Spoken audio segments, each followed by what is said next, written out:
வணக்கம் livechennai.com viewers. நமது தமிழ்நாட்டில் கடற்கரையோரமாக அமைந்துள்ள 10 அற்புதமான கோவில்களை பற்றி இந்த வீடியோவில் பார்க்க போகிறோம். அதற்கு முன்பாக இந்த வீடியோக்கு லைக் பண்ணிட்டு வீடியோவை ஸ்கிப் பண்ணாம முழுமையா பாருங்க.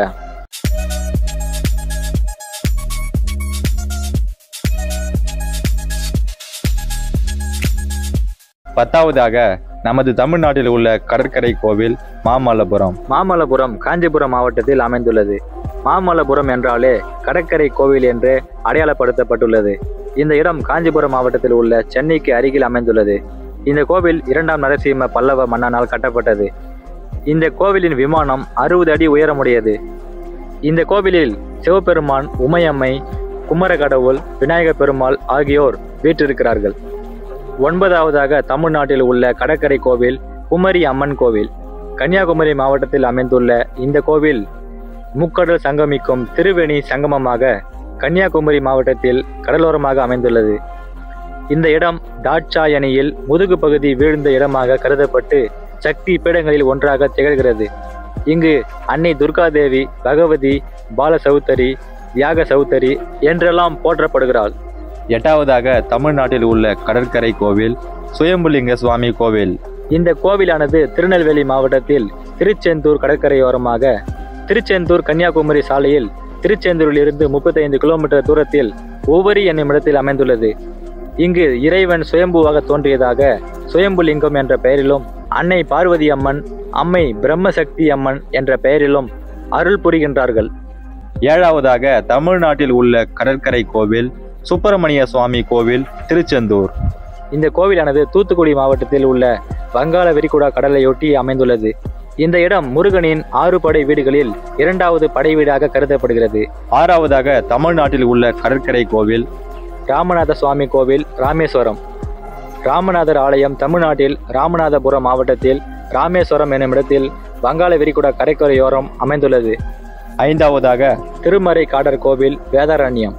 வேத நூல்கள் வழிபட்ட தலமாதலால் திருமறை காடு என்று அழைக்கப்பட்டு வேதாரண்யம் என்று மாற்றப்பட்டது. இங்கு இறைவன் திருமறை காடர் என்ற பெயரில், அம்மை பார்வதி அம்மாள் யாழை பழித்த மென்மொழியாள் என்னும் பெயரில் அழைக்கப்படுகின்றாள். 4ஆவதாக தமிழ்நாட்டில் உள்ள கடற்கரை கோவில் அமிர்த கடேஸ்வரர் கோவில் கோடியக்கரை. இந்த கோவிலானது நாகை மாவட்டத்தில் வேதாரண்யத்தில் அருகில் அமைந்துள்ள கோடியக்கரை என்னும் இடத்தில் உள்ளது. இங்கு இறைவன் அமிர்த கடேஸ்வரர் திருக்கோடி குழகர் என்ற திருப்பெயரிலும், அம்மை பார்வதி அம்மாள் அச்சனாட்சி மைத்தடங்கண்ணி என்ற திருப்பெயரிலும் அருள் புரிகிறார்கள். 3ஆவதாக தமிழ்நாட்டில் உள்ள கடற்கரை கோவில் காய ரோகணேஸ்வரர் கோவில் நாகப்பட்டினம். பழங்காலத்தில் இந்த கோவில் நாகை கரோணம் என்று அழைக்கப்பட்டது. இங்கு இறைவன் காயா ரோகணேஸ்வரர் என்ற பெயரிலும், அம்மை நீலதாயாட்சி என்ற பெயரிலும் அருள் புரிகின்றார்கள்.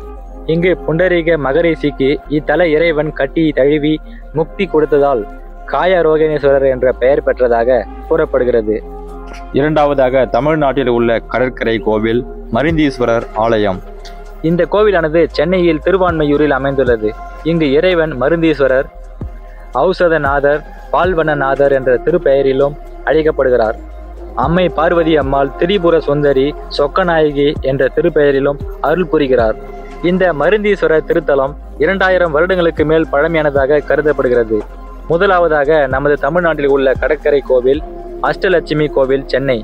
இந்த கோவிலானது சென்னை பெசன்ட் நகரில் எலியட்ஸ் கடற்கரையில் இறுதியில் அமைந்துள்ளது.